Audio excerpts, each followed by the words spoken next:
Next, the brothers from Brazil. We've been following the case of two brothers linked to a huge corruption scandal in Brazil who have been buying up American meatpacking companies, which it now turns out have received some $100 million in U.S. taxpayer money, subsidies meant for American farmers and ranchers. Now members of Congress want to know what's going on. From its highly produced corporate promotional videos, the JBS company appears to be a great success, built on hard work and a commitment to corporate responsibility. Started decades ago by a small-time butcher in Brazil, it has now grown into a multi-billion-dollar worldwide beef, poultry, and pork producer, the largest in the world, saying it provides the world with quality food. And it has now bought up some of America's best-known brands. But what the company's videos don't mention is the scandal-plagued background, big news in Brazil, of the two brothers who run the company, Josley and Wesley Batista, sons of the founder, connected to a massive bribery scheme in Brazil that allegedly helped them get the money to buy up the American companies. Brazilian TV showing hidden camera footage of the brothers supposedly making backroom deals.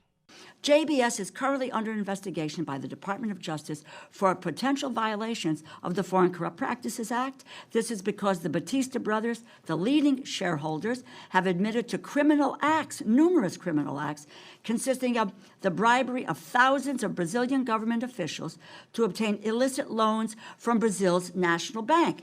The ill-gotten loans were then used by JBS to illegally enter and consolidate the meatpacking industry in the United States.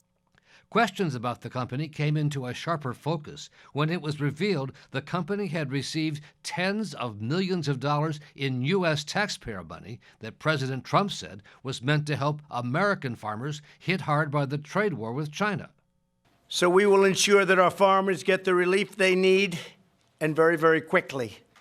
It's a good time to be a farmer. We're going to make sure of that. JBS has received a little over $100 million in payments. That money, I might add, was supposed to have been for struggling farmers, ranchers who have been hurt by the administration's failed trade policies.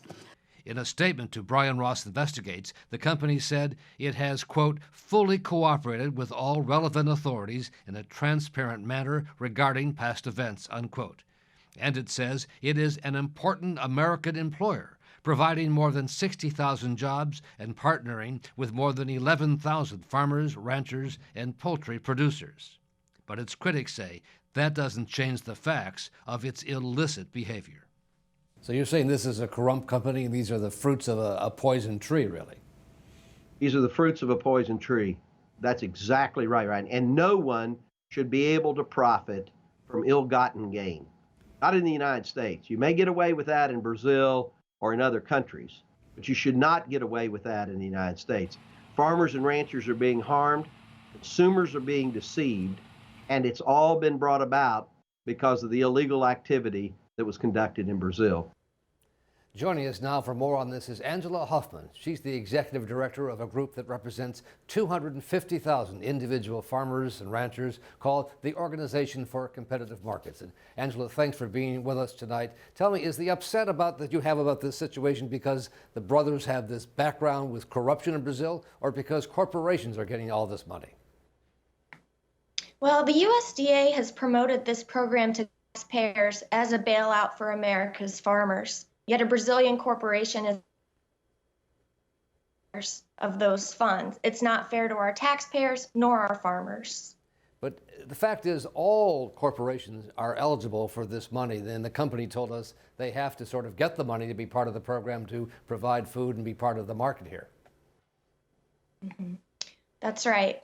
But the fact is, JBS is a criminal organization with a corporate facade. And this isn't the food system that American taxpayers want, yet we're being forced to subsidize it in the name of farmer bailouts.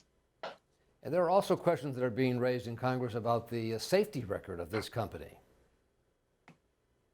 That's right. In 2017, JBS was involved in bribing Brazilian meat inspectors, allowing them to sell and export rotten meat around the world, including here in the U.S. And how has it been they've been able to buy up so many meatpacking big names we know here?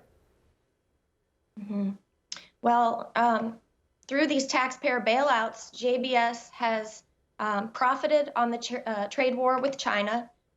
They announced back in August that they were at their best point in the company's history for global expansion, and they're just gobbling up meatpacking companies all around the world. So the trade war with China has helped them because they continue to make more profits and they're getting the subsidies as well? That's right. Yep, while Chinese ports were shut down to U.S. products as a result of the trade war, JBS started shipping in products from its Brazilian facilities. And in the meantime, the U.S.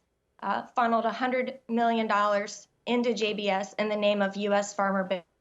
Now, the company told us they think they're being unfairly targeted by a lobbying campaign connected to a financial deal that really has nothing to do with this issue. Is that something you know about? That's not something we know about. We represent farmers and ranchers who are really upset about the results of this program.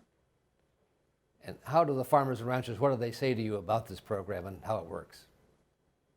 Well, they're struggling. JBS admitted back in 2018 to cheating America's farmers and ranchers by paying them less than the real value for their cattle at 3 separate beef processing plants. We've gotten a lot of calls about that. People are really upset. We should be investigating JBS, fining JBS, not giving them taxpayer bailouts. And it appears there are some investigations now underway, according to the Congresswoman. There are. U.S. Department of Justice and the Securities Exchange Commission are investigating JBS. We're disappointed in the USDA and Secretary Perdue.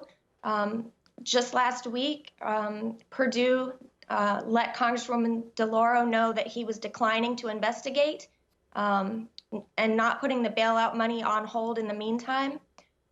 Just last week, the U.S. Government Accountability Office announced its opening a review of the bailout as well. So we are making progress, but disappointed in USDA. Angela Huffman, thank you so much for joining us tonight.